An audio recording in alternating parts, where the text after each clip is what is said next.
muito bom dia, senhores jornalistas. Eu penso que hoje é um dia feliz para a Justiça. E é um dia feliz para a Justiça porque as alterações aos códigos penal, de processo penal e de execução de penas são alterações que visam substituir uma justiça formal e uma justiça que se presta muitas vezes a práticas dilatórias por uma justiça verdadeiramente material, por um lado. Por outro lado, responsabiliza todos os agentes. Vejamos quais são as principais alterações introduzidas nos códigos. No que concerne ao Código Penal, temos a prescrição, a alteração do regime jurídico da prescrição, o artigo 120 do Código Penal. A partir da condenação em primeira instância, a prescrição suspende-se. E suspende-se para os crimes com moldura penal até 5 anos por 5 anos, para os demais por 10 anos e para, quando houver recurso para o Tribunal Constitucional, por 20 anos. O que significa que os recursos deixarão de funcionar como uma forma, e as aclarações, de atingir a prescrição de tantos crimes. No que respeita à contumácia, fixam-se os prazos máximos, porque, embora se dissesse que não havia crimes imprescritíveis em Portugal, havia aqueles que se referiam a contumazes. E, portanto, muitas vezes, crimes por difamação e injúrias pendiam e pendem nos nossos tribunais por 30, 40 anos. Portanto, o que não faz qualquer sentido. Temos depois a pena acessória para a condução de veículos automóveis que sofre alteração. Passa a estar prevista para a prática de crimes de homicídio e integridade física cometidos no exercício de condução, a pena acessória de conduzir estes veículos. Compreenderão os seus jornalistas que é absurdo que, se alguém é aplicada uma contraordenação, fica inibida de conduzir, mas se alguém fere violentamente, agride com o automóvel ou mata, não lhe é aplicada esta sanção acessória de inibição de condução. Isso deixa de ser possível.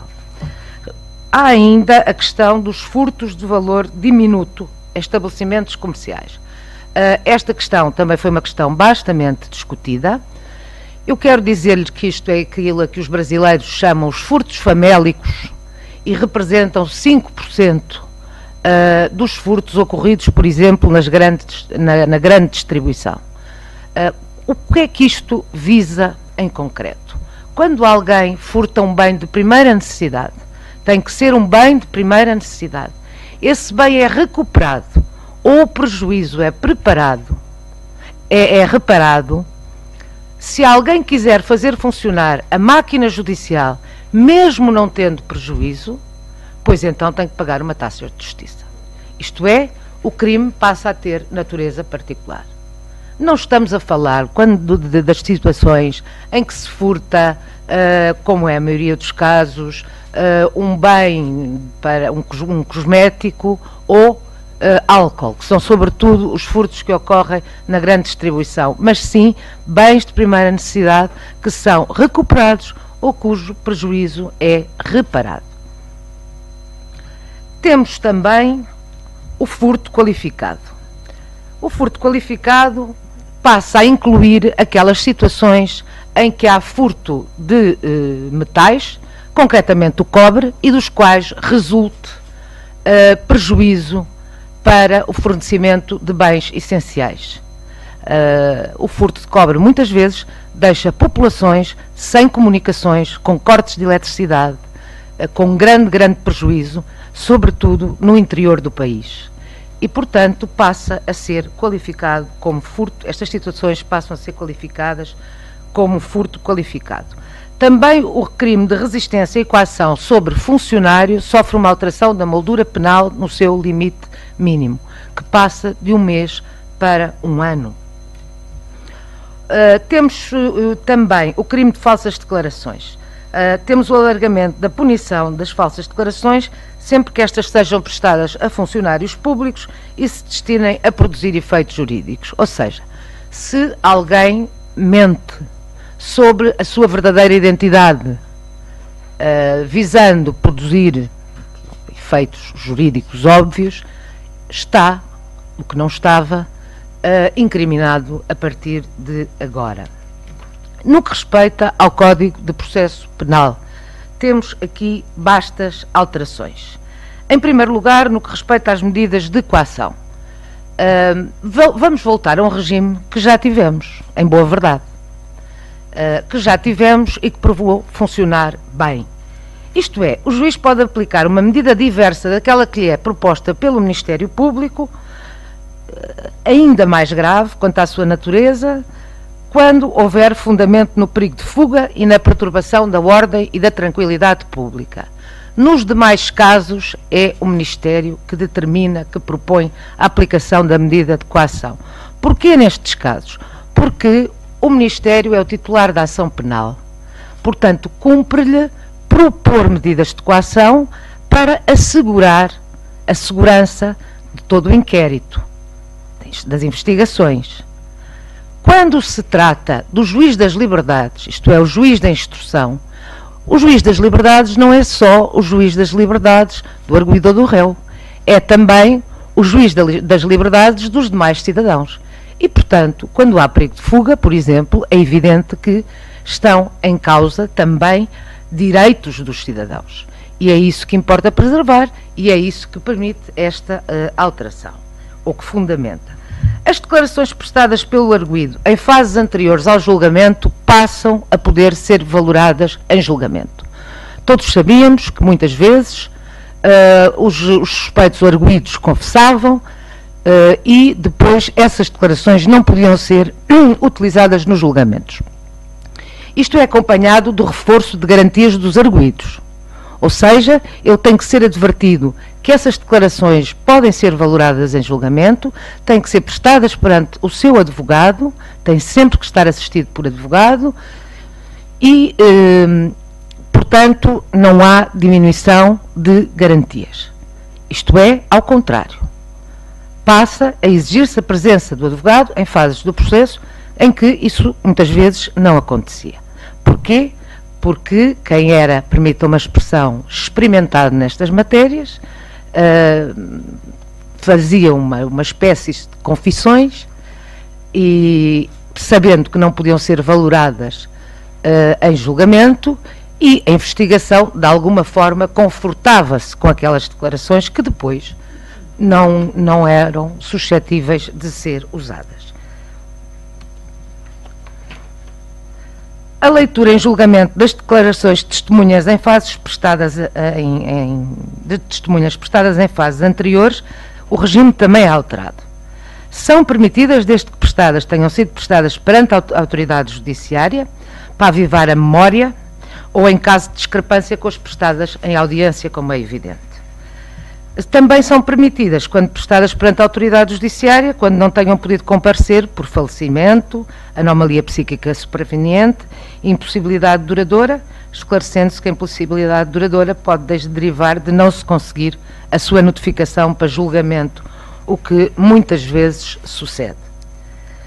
Também no que respeita às notificações, em processos que correm contra desconhecidos, as notificações de arquivamento passam a ser efetuadas por via postal simples. Os denunciantes com a faculdade de se constituírem assistentes e os assistentes têm que obrigatoriamente indicar uma morada no processo, o que não sucedia até hoje, e é para essa morada que vão as notificações dos tribunais. Ou seja, muitas vezes as pessoas fugiam às notificações. Isso deixa de ser possível. Outra alteração é o registro e transcrição. Sempre que houver possibilidade, o registro da prova será feito por vídeo. Só quando isso não for possível é que será nos termos tradicionais. Também as perícias sofrem alterações. O que é que atrasava muito as perícias? Muitas vezes era solicitada uma perícia ponto. Os peritos não sabiam concretamente qual era o objetivo das perícias, o que é que se queria alcançar com aquela perícia. Os senhores magistrados passarão a ter a obrigatoriedade de dizerem o que é que querem com aquela perícia, isto é, de formular um conjunto de questões para que os peritos possam ir diretamente e concretamente àquelas questões. Também a suspensão provisória do processo.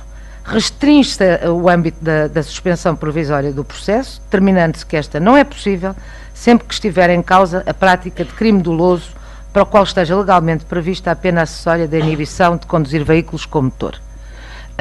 Isto porque estes crimes têm uma particular danosidade. Em primeiro lugar, porque a sanção acessória, quando se suspendia o processo, nunca era aplicada. Nunca era aplicada. E como a sanção acessória nunca era aplicada, reincidiam,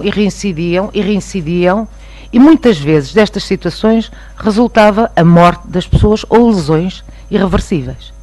E, portanto, a suspensão deixa de ser possível por esta razão. E reparem, há uma disfuncionalidade, ou havia uma disfuncionalidade. Se eu cometesse uma contornação, isto é, se praticasse uma contornação em matéria de condução de veículo dentro de um determinado limite de álcool, era-me aplicada a condenação e a inibição de conduzir. Se eu tivesse um grau de alcoolemia maior, como era crime, havia suspensão de processo, não era aplicada a inibição de condução. Isto é um absurdo, que obviamente se tem que corrigir. Portanto, permitam-me também algum humor, o melhor era beber bastante, porque se ia a tribunal, o processo era suspenso e não havia nenhuma consequência em matéria de inibição de condução. Temos depois o processo sumário. Através deste projeto, este processo passa a poder ser aplicável a todos os crimes, com exceção da criminalidade altamente organizada, dos crimes contra a segurança do Estado e os constantes da lei penal relativa às violações do direito internacional humanitário. A conclusão do julgamento é até ao limite máximo de 90 dias. O sumário não se faz normalmente em 48 horas.